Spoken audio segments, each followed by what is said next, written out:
Hello, and thank you for tuning in. And thank you very much to Gloria and Famous Fido for inviting me to speak today. My name is Jody Whitaker, and I run the Chicago Alliance for Animals, the Center for Ethical Science, and the Partnership to Ban Horse Carriages Worldwide. The celebration of life is a great way to spread the word and the need to protect all animals. So thank you again to Famous Fido for having this wonderful event, and thank you again to Gloria. As many of you know, Chicago has banned horse carriages. So as of January 1st, 2021, horses will no longer be exploited and suffering on Chicago's cold, hard, and chaotic streets. I wanted to let you know today a little bit about how we passed this legislation and how maybe our steps could help you in your city either pass legislation to ban horse carriages or whatever issue you're trying to ban, whatever inhumane animal issue. So the Chicago Alliance for Animals is only 5 years old. We formed in May of 2015, and we passed this ban in the third largest city in the United States. I say that our campaign did not officially kick in until August 2017, that is the first time that we went down and documented the horse carriages all day. It was about from 10 a.m. till about 1 a.m. in the morning on a Saturday. My right hand, Barbara Whelan-Krantz, and I documented every horse being overworked that day, most by more than double what the law allowed, and many other violations such as horses not being provided water and violations that impact public safety, such as drivers walking away from the horses, which can, if that horse spooks and bolts, that horse immediately becomes a weapon because that's 1,000-pound plus animal who could run into a pedestrian, another car, or who knows what. So many violations. So we achieved this ban in 2.5 years without buying any politicians. We did not donate to any politicians' campaigns or give donations. We did this without a horse collapsing or dying in the street, or any serious accident where a horse or a human was harmed. We did this without any paid staff, any professional lobbyists, or professional fundraisers. And we also did this without any celebrity support. We also did this in a city that is considered one of the most corrupt cities in the United States. So this can be done wherever you live. We implemented a variety of methods to accomplish our goal. Most of these methods can be done from the comfort of your own home in a minute or two a day. And this can be done from anybody, whether you're a local or you're a tourist, because horse carriages are considered a tourism industry. So it's important that the officials in your city hear from not only your local people who contact their local city council members or aldermen, as they're called in Chicago, or tourists who contact them and let them know that you don't want to spend your vacation seeing horses suffering on the street. So here are some of the steps you can take. One of the most important things to know is your city's laws regarding horse carriages, the laws that are on the books to protect the horses as well as the public. Once you're very well of those laws, educate your volunteers about those laws, and then start going down to the horse carriage stand and documenting violations. Make sure you have a good camera on your phone that documents the date and time, because that's important regarding days or times they're not allowed to work. Like in Chicago, they cannot work during Monday through Friday during rush hour from 7 to 9 a.m. or 4 to 6 p.m. So it's important that you prove the date and time of the violation. So when you submit that to the agency responsible for enforcing the law, you can prove that they were breaking the law. Implement an action such as our daily action alerts, DAAs for short.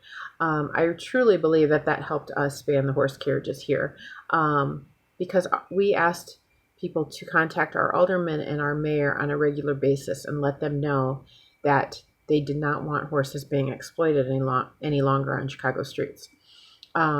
And when I provide all the contact information for whoever the target is that day, whether it be an alderman or the mayor, I provide a phone number, email address, Facebook page, Facebook Messenger, Twitter handle. So it makes it easy for the volunteers to simply click on, for example, the Facebook Messenger and send a quick message asking them to ban horse carriages.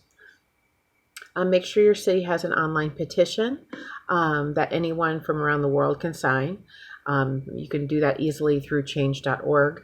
And then also, it's important to go down and have educational demonstrations near where the horse carriages work. We did this on a monthly basis, where we also asked people to sign a petition in person. And it didn't matter where they lived, anyone could sign our petition. Also, if it's someone who's very adamant and very passionate about wanting to see the horse carriages banned, you might consider asking them to create a a testimonial for you, where you ask them for 30 seconds to a minute to make a quick video about why they want to see horse carriages banned, basically stating their name, where they're from, and why they want horse carriages banned in your city. Those are good videos that you can share with your officials in your city. Make sure to have this educational outreach on a regular basis. However, we only did it in Chicago about once a month, and again, we banned the horse carriages in 2.5 years. So I think a combination of all the different steps is what works. It's also important to meet with your local city council. And in Chicago, a few years ago, they started allowing people to speak at the city council meetings and testify in person to the entire city council and mayor. So we took advantage of that, and we would go every month and speak before the city council. Every person got 3 minutes. So please check out in your city what is allowed, and if they do have something like that where members or residents can go and testify and address their city council and mayor. It's also important to create an endorsement pledge and ask businesses to sign. So you have a petition online, like a change.org petition for individuals, but it's also important to have a endorsement pledge that you ask veterinarians, horse, equine experts, sanctuaries, rescues, restaurants, animal protection organizations, basically any business to sign. When we passed our ban, we had more than 200 signed pledges, but that represented millions of people, because we had some very big animal protection organizations sign who have millions of followers. And that really does say a lot to the officials, how many people stand behind a horse carriage ban. One thing we did was we decked out one of our pedicabs in basically anti-horse carriage materials with our website, our logo, and asking people not to take a ride with cruelty and instead take a pedicab ride. And we did this very easily with a GoFundMe page. We raised $1,000 in a matter of a few days. That paid for 3 months of our advertising on this pedicab, which is a great idea. Those are some of the main things. Another thing that's very important is to ask your volunteers to set up meetings with their city council member or their alderman, and sit down with them and bring some materials, a flyer, and so forth, to encourage them to either introduce legislation to ban horse carriages, or to work with their colleagues to introduce legislation and support a ban. And here at the Chicago Alliance for Animals and the Partnership to Ban Horse Carriages Worldwide, I've got all the information. I've got the endorsement pledge, a flyer, a banner that I can send to you, or you can download from our Facebook page or website, that you can make your own. And I welcome that. And we also have a Facebook page for both organizations, websites for both.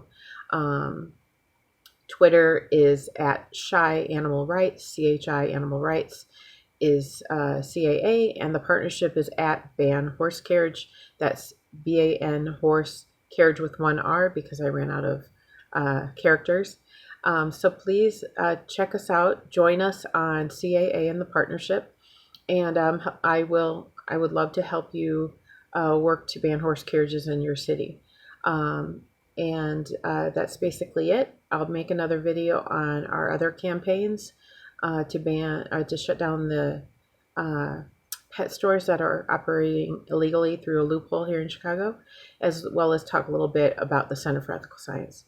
Thank you very much for your time today, and I hope we can work together to save more animals' lives. Thank you.